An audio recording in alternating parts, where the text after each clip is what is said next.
این سال بارشگر به حد زیاد آمد.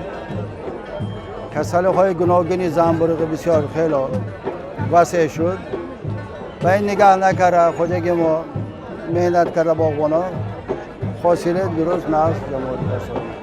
امروز انگی جشن بعد 10 نمود انگور قطعی ما اشتراک داریم. برای ما بسیار اهمیتی کلان دارد. من حاضر چخیلی که دیدی سادین یا خیل نمودای انگور نمودا هستند. خلقمان میبینن بها میتین از کدام نمود انگور آینده به وسیع کردن ما وای میگیریم. نرخ از 3 سامانه ممکن تا 10-12 سامانه